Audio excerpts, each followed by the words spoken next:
Kami akan membacakan beberapa poin ya terkait tentang Peraturan Menteri Ketenagakerjaan nomor 16 tahun 2024 tentang penetapan upah minimum tahun 2025. Menindaklanjuti arahan Bapak Presiden Prabowo Subianto terkait penetapan upah minimum tahun 2025 dan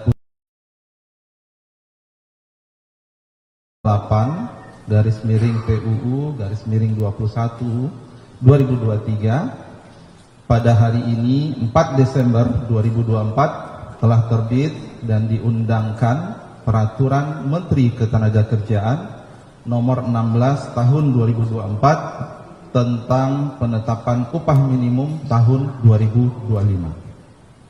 Sebelum adanya arahan Bapak Presiden, kami dari Kementerian Ketenagakerjaan sudah melakukan kajian, sudah melakukan konsultasi publik dengan melibatkan perwakilan organisasi pengusaha dan serikat pekerja atau serikat buruh melalui LKS Tripnas dan Dewan Pengupahan Nasional melalui proses meaningful participation. Rata-rata kenaikan upah minimum nasional tahun 2025 sebesar 6,5%, baik pada tingkat provinsi maupun kabupaten atau kota. Gubernur wajib menetapkan upah minimum sektoral provinsi dan gubernur dapat menetapkan upah minimum sektoral kabupaten atau kota. Upah minimum sektoral atau UMS ditetapkan untuk sektor tertentu yang memiliki karakteristik dan risiko kerja yang berbeda dari sektor lainnya, dan poin B, tuntutan pekerjaan yang lebih berat atau spesialisasi yang diperlukan. Sektor tertentu harus tercantum dalam klasifikasi baku lapangan usaha Indonesia dan direkomendasikan oleh Dewan Pengupahan Provinsi kepada Gubernur untuk penetapan upah minimum sektoral provinsi, B. Dewan Pengupahan Kabupaten atau Kota kepada Gubernur melalui Bupati atau Wali Kota untuk penetapan upah minimum sektoral kabupaten atau kota. Nilai upah minimum sektoral provinsi harus lebih tinggi dari nilai upah minimum provinsi, dan nilai upah minimum sektoral kabupaten atau kota harus lebih tinggi dari nilai upah minimum kabupaten atau kota. Upah minimum sektoral tahun 2025 dihitung oleh Dewan Pengupahan Provinsi untuk upah minimum sektoral provinsi dan Dewan Pengupahan Kabupaten atau Kota untuk upah minimum sektoral kabupaten atau kota. Nilai upah minimum sektoral didasarkan atas kesepakatan Dewan Pengupahan Provinsi untuk upah minimum sektoral provinsi dan kesepakatan Dewan Pengupahan Kabupaten atau Kota untuk upah minimum sektoral kabupaten atau kota. Poin selanjutnya, upah minimum provinsi tahun 2025 dan upah minimum sektoral provinsi tahun 2025 ditetapkan dengan keputusan gubernur dan diumumkan paling lambat tanggal 11 Desember 2024. Upah kota 2025 dan upah minimum sektoral kabupaten ditetapkan dengan keputusan gubernur dan diumumkan paling lambat tanggal 18 Desember tahun 2024. Upah minimum provinsi tahun 2025, upah minimum sektoral provinsi tahun 2025, upah minimum kabupaten kota tahun 2025, dan upah minimum sektoral kabupaten atau kota tahun 2025 yang telah ditetapkan mulai berlaku pada tanggal 1 Januari 2025. Kami harap kiranya semua pihak dapat melaksanakan kebijakan penetapan upah minimum tahun 2025 yang sudah mempertimbangkan daya beli pekerja dan pertimbangan terkait dengan daya saing usaha. Selanjutnya, kami akan melakukan sosialisasi kepada para gubernur, bupati, wali kota, kepada kepala dinas yang membidangi ketenagakerjaan dan seluruh stakeholders lainnya. Akhir kata, kami dari Kementerian Ketenagakerjaan mengucapkan terima kasih kepada semua pihak yang sudah banyak membantu hingga terbitnya peraturan Menteri Ketenagakerjaan ini. Saya mulai dari kementerian yang membantu, Kementerian Hukum, Kementerian Kemenko Perekonomian, kemudian Kementerian Hukum, kemudian Mensesnek, Mentekap,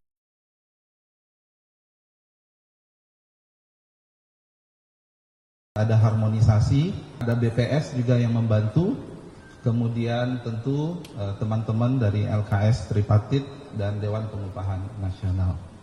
Demikian yang bisa kami sampaikan. Terima kasih. Silahkan kalau ada pertanyaan.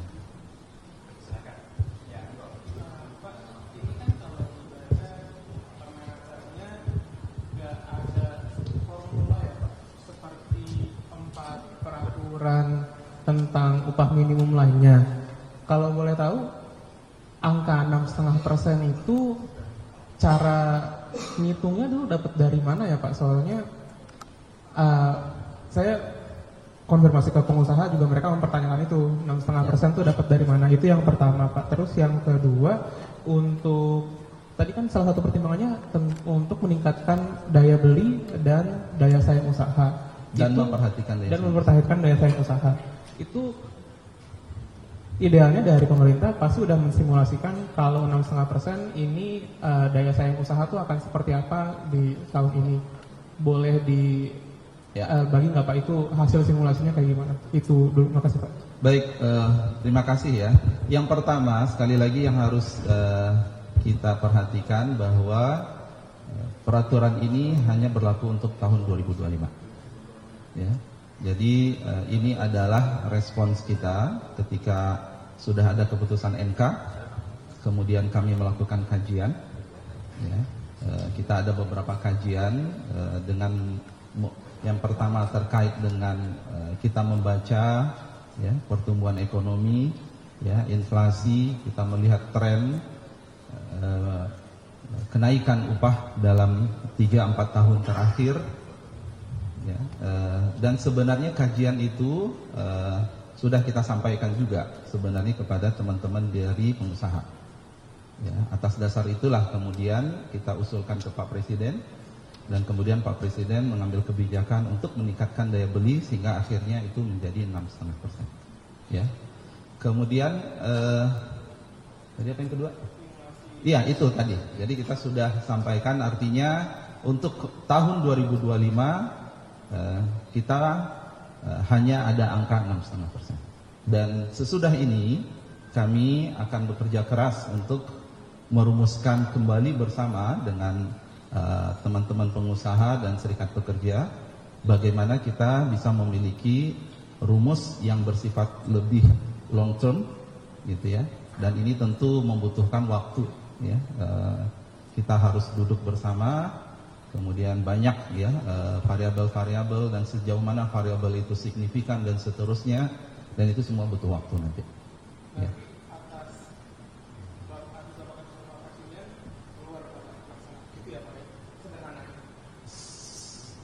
Kan saya sampaikan tadi proses ini panjang sebenarnya.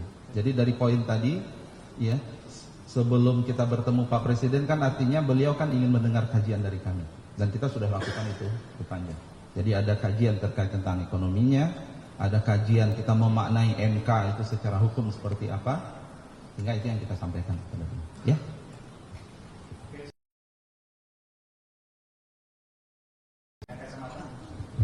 Selamat sore Pak. Berarti kenaikan yang 6 sen ini dipukul rata untuk seluruh wilayah Indonesia ya Pak kenaikannya. Sama yang kedua Pak, untuk bagi perusahaan yang tidak sanggup membayar kenaikan UMP ini, apakah ada prosedur lanjutan atau seperti apa? Ya seperti itu. Terima kasih Pak. Baik, 6,5% berlaku rata, ya, provinsi, kota, kabupaten. Dan beberapa waktu yang lalu kami sudah bertemu juga dengan Apindo.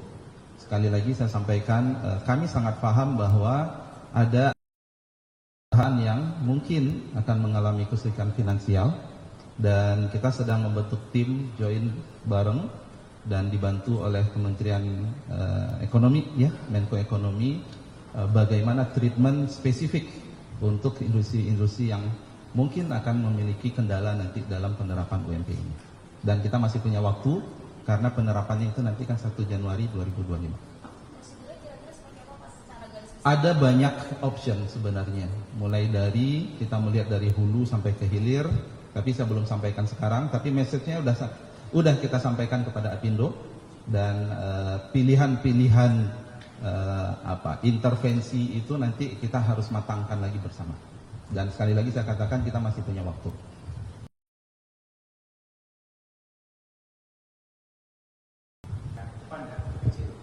Pak mau nanya Pak, ini kan penetapannya 6,5% gitu. Kenapa nggak 5? Kenapa nggak sekalian 20% gitu Pak? Pertimbangan Kemenaker apa? Kemudian Pak, pengusaha juga mengusulkan agar opsi misalnya yang belum mampu buat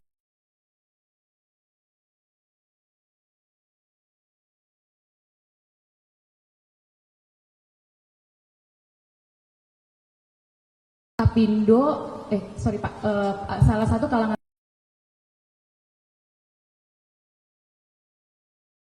respon dari Kemenaker juga seperti apa Pak? Terima kasih. Ya.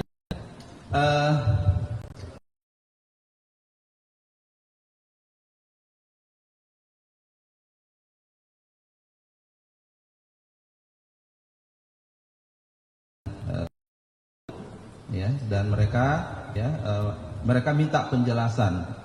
Ini datangnya dari mana, kita sudah sampaikan itu. Dan dari awal sebenarnya challenge kita itu adalah tadi mengidentifikasi beberapa jenis industri yang memang mungkin akan mendapatkan masalah ketika kenaikan. Saya bilang mungkin, ya. Nah, ini yang menjadi concern mereka, dan ini juga concern kami, pemerintah. Makanya saya katakan tadi, kalau dipukul rata kami paham pasti ada yang kemudian mendapatkan masalah. Sehingga inilah nanti kita masih punya waktu untuk memberikan treatment yang sifatnya khusus. Nah, dan ini melibatkan lintas kementerian, ya, termasuk juga ada ya lembaga-lembaga yang terkait dengan ketenagakerjaan, dan ini kita sedang koordinasi bersama Menko Ekonomi, ya, sama tim. Enggak boleh, silakan. Yes, sampai tua. Bentar, enggak Bapak. Respon dari pengusaha tadi malam kami ketemu, ya, mereka memahami, gitu ya, mereka memahami karena kalau kita berbicara UMP, titik temunya itu memang, ya, itu sesuatu yang, ya, harus benar-benar kami pemerintah bisa mencari sesuatu yang tadi bahasa kami adalah bisa meningkatkan daya beli pekerja dan kemudian tetap memperhatikan daya saing usaha, gitu ya.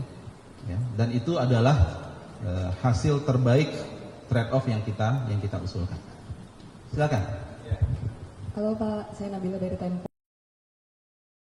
Pembentukan tim ya, untuk pelaku usaha yang tidak mampu membayarkan upah setelah kenaikan ini.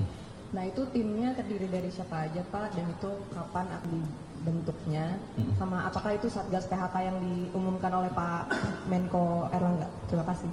Ya, itu tim yang memang beda, ya, jadi timnya berbeda. Kalau Satgas PHK itu kita masih perlu matangkan, karena itu lebih besar lagi. Itu perlu melibatkan Kementerian Perindustrian, Perdagangan, dan seterusnya. Kalau ini lebih spesifik treatment untuk pelaku usaha yang memang saat ini kesulitan finansial, sehingga kalau penerapan UMP itu sekarang, maka mereka, ya, bisa jadi tidak mampu, dan itu lebih lingkupnya di bawah Kemenko, kami, gitu ya, dan kita dengan Apindo kita mencoba mencari, ya, bagaimana kita, ya, bisa membantu mereka. Option itu banyak, ya. Kalau dulu ada pilihan macam-macam, gitu ya. Nah, sekarang ini kita sedang coba cari nanti. Ya. Dua lah, Bang. Nah. Ya boleh, silakan nanti 1, 2, 3 ya, oke. Ya. Oke, saya Nabila Pak dari Tirto mau tanya untuk kenaikan upah di 6,5% di 2025 ini tuh ada kemungkinan bisa naik di atas itu nggak ya atau cuman top di 6,5 itu aja Pak? Mohon penjelasannya, makasih. Ya, UMP itu 6,5%. Nanti masing-masing provinsi bisa menetapkan upah sektoral dengan kriteria tertentu yang sudah kami sampaikan di peraturan menteri tersebut dan itu mengacu kepada keputusan MK. Ya. Pak, Ya. penjelasan Davindo soal 6,5% ini supaya gimana? Ya, silakan. Ya.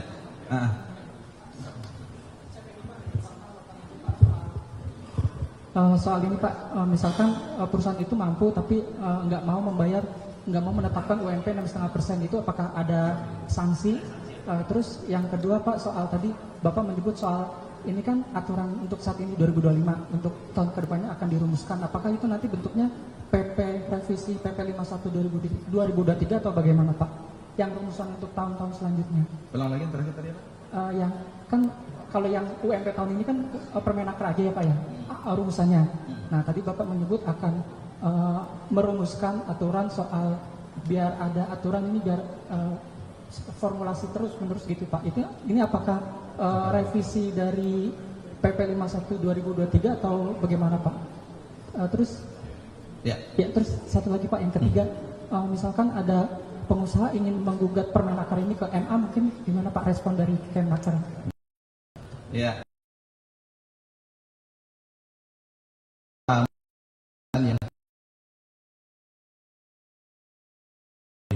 Gitu ya. Ini tentu mekanisme undangan berlaku, gitu ya. Dan kami memiliki juga pengawas ketenagakerjaan, kalangan pekerja atau buruh, pengawas ketenagakerjaan, dan kemudian kita memiliki mekanisme perundangan untuk menindaklanjutinya. Ya, jadi sekali lagi upah minimum ini adalah wajib untuk dilaksanakan, ya, untuk pekerja dengan masa kerja 1 tahun ke bawah. Kemudian yang kedua,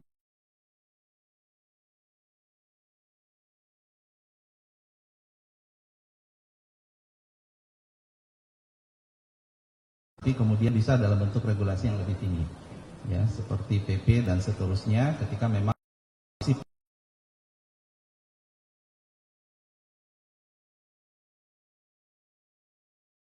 PR regulasi yang dibatalkan MK, dan itu kalau kita gabung itu bisa nanti sebenarnya mengarah kepada sebuah undang-undang ketenagakerjaan yang baru, mengarah ya ke sana. Tadi respon dari Apindo, ya tentu concern dari mereka kita sangat pahami.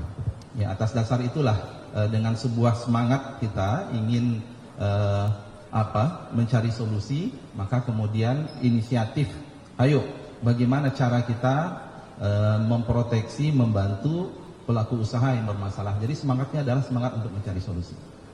Ya. Tapi penjelasan dari Kemenaker ini seperti apa sih Pak, boleh tahu? Ya, tadi malam kita udah sampaikan.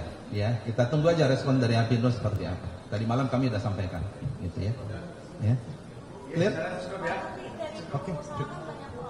Banyak protesnya, pengusaha banyak protesnya sebelum tadi malam. Ya, tadi malam kami sudah sampaikan. Oke. Ya, Oke. Terima kasih ya teman-teman. Hah? Oh iya, kalau akan di apa? Iya, kalau ada mekanisme GR ya kita hargai itu sebagai sebagai sebuah hak yang dilakukan oleh siapa saja. Baik teman-teman, terima kasih semua. Ya, ini juga bantuan dari teman-teman kesabaran ya. Terima kasih. Kami tutup dengan Assalamualaikum warahmatullahi wabarakatuh. Waalaikumsalam warahmatullahi wabarakatuh.